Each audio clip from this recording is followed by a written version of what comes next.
right, everybody, welcome to the show, Stay Creative, which is all about talking to positive people about being creative during this crazy quarantine.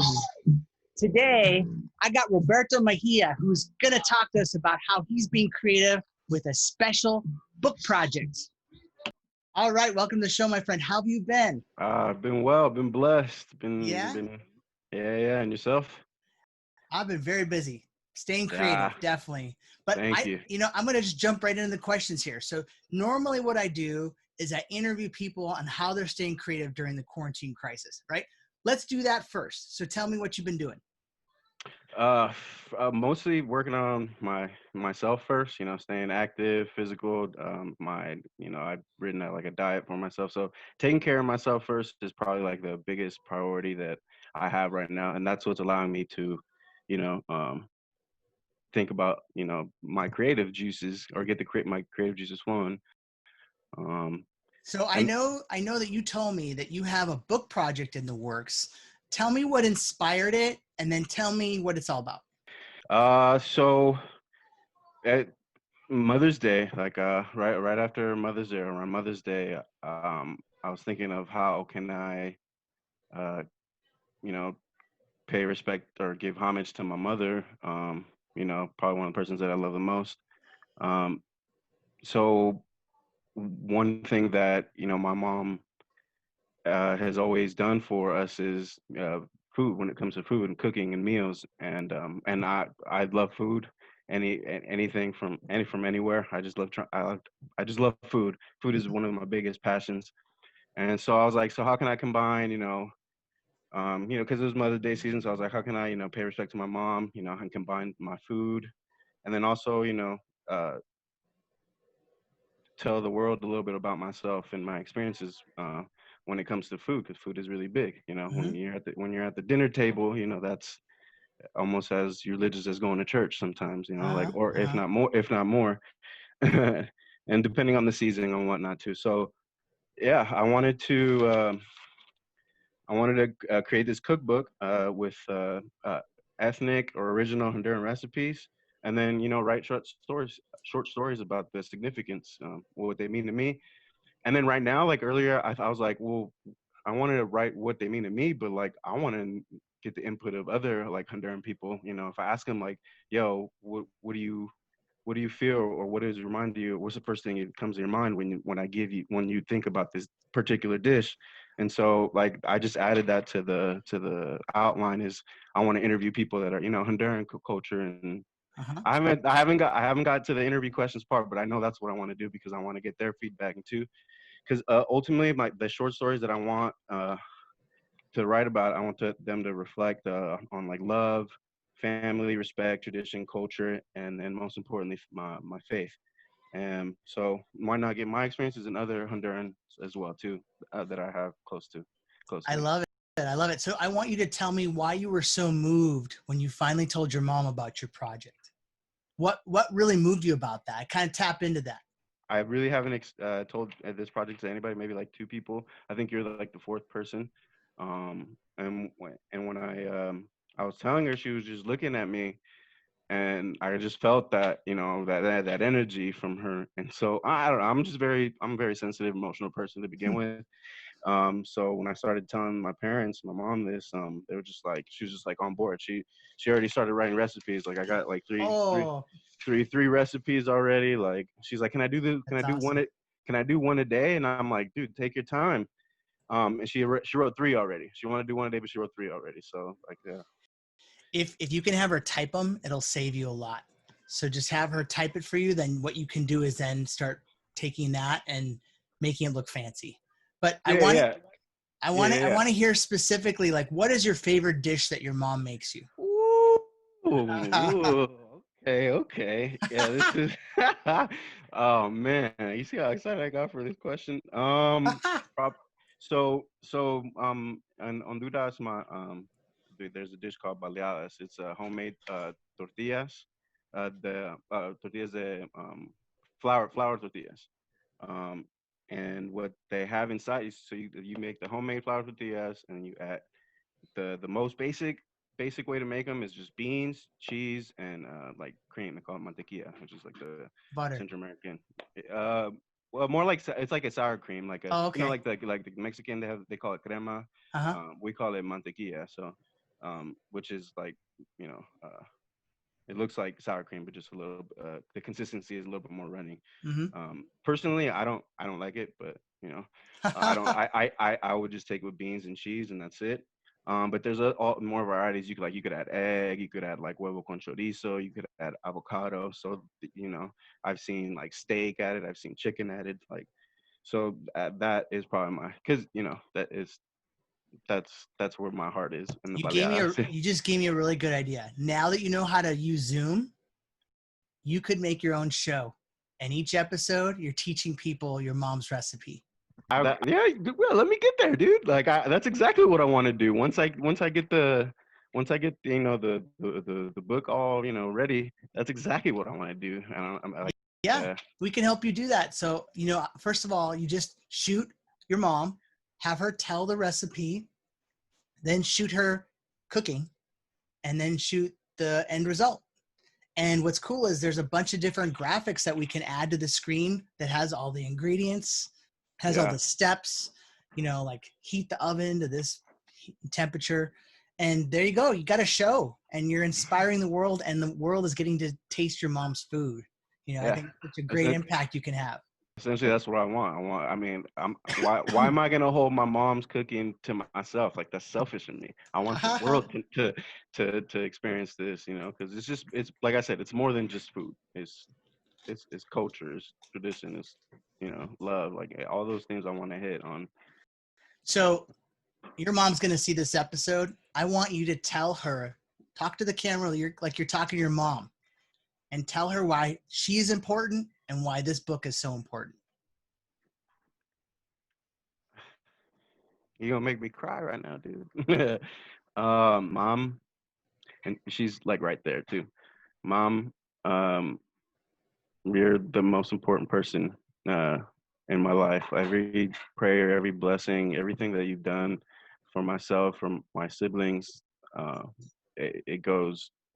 It it's just an endless blessing. Like I can't emphasize how much this woman has done for us, and I want to pay that back. Her legacy to live on.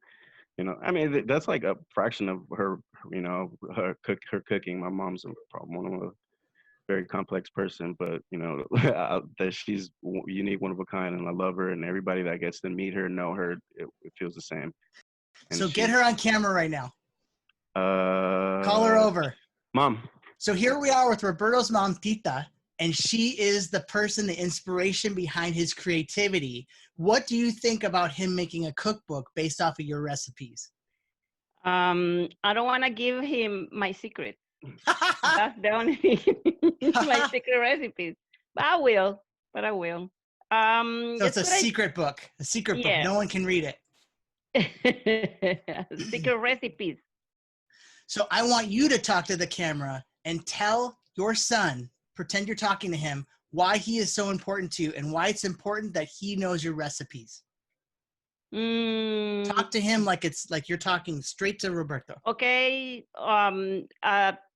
The way that I talk to him? Yeah. Okay. Junior, I'm so happy. I'm so glad that you're going to do this recipe book. And it's going to last forever. And then you're going to have me in those recipes and food recipes. So you're going to taste it like, oh, my mom is here. Even if I'm not here anymore, like so. So why is Junior so important to you? You tell him right now. Oh, Junior, you're so important to me because you are my favorite son. You're my only favorite son. I always call him like that. Yeah. I love it. All right, well, we're looking forward to learning your recipes so we can cook them and share them with the world. So thank you for coming on today, and we look forward to it. Thanks for being on our show. So tell me either how I can help you make this happen or what questions do you have to make it happen. Let's go. I've broken it up into like 3 phases. So the first phase I want to do is gather all the recipes. The second phase I want to do is the interviews, like my different like Honduran people, and then the third part would be gathering all that stuff and making the stories and writing the stories along with and then pick place them with each recipe. So that's where I'm at right now.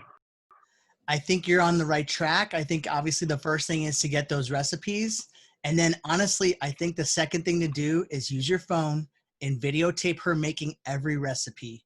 And then what you can do is any video you can still frame into a photo.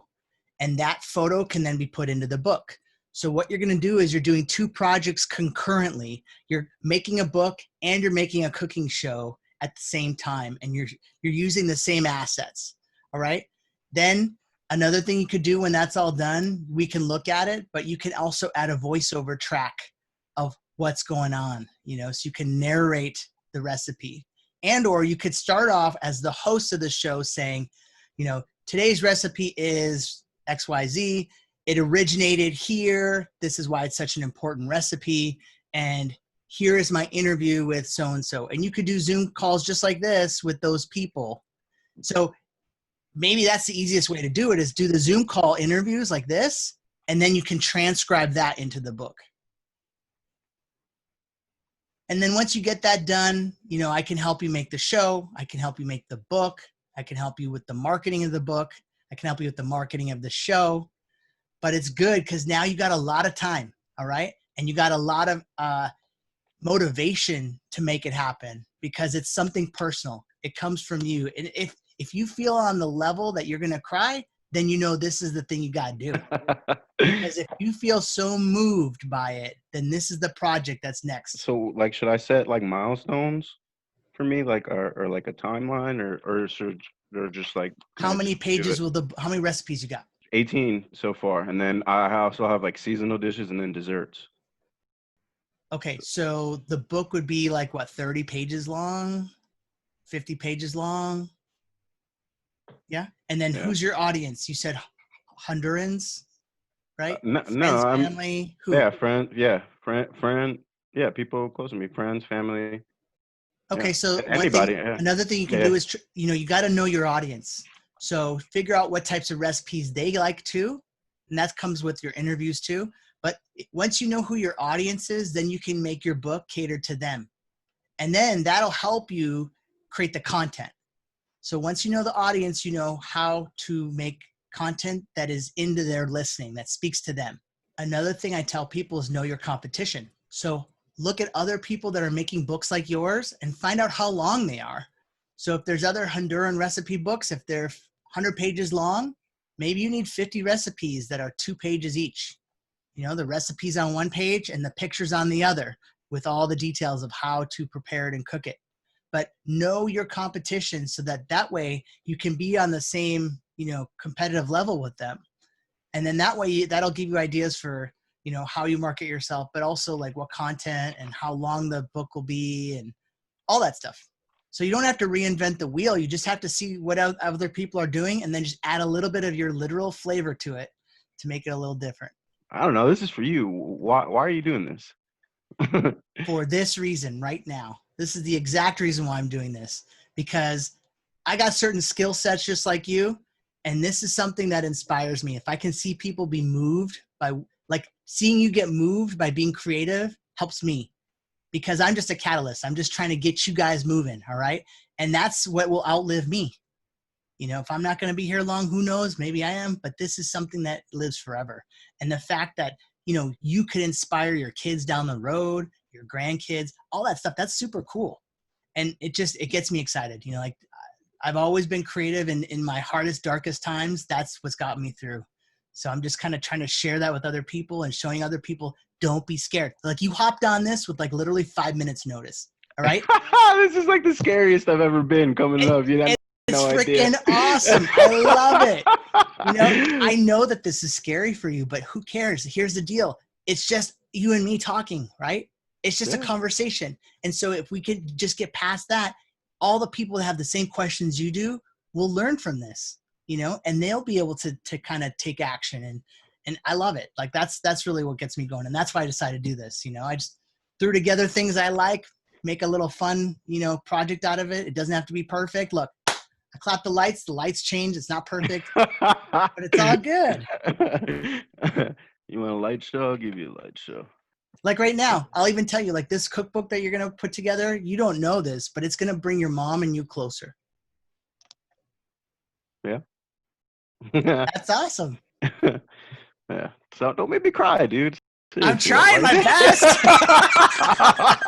Why you doing, dude? Like, come on, man. You know, that's things that people say I'm really good at making them cry. So I tried my best. I didn't crack you yet, but anyway. I guess you can't see it. You I can't was see close. I'm so close. All right, so let's wrap this up. Where can people find you online? I'm on Facebook. I'm on Instagram. Where? My Facebook is my first name, last name, Roberto Mejia Jr. or Jr. Instagram, it's a play on words, so it's Roma's, Berlin's, Tokyo. The first three letters of each city is Roberto, Rome, Berlin, Tokyo. So Roma's, Berlin's, Tokyo's, and it's also 3 places I want to visit.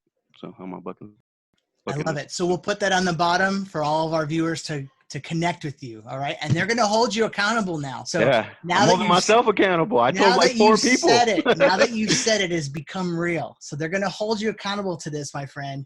And we're going to check up on you soon. All right. So thank you so much for being on the show. It's been a pleasure. Thank you, man. You're a real one. For the young audiences, is a real one right here. Thank you. Thank you. We'll check up on you. I want to see this book be made as soon as possible. All right. Do not hesitate. Ooh, all right. Let's do it.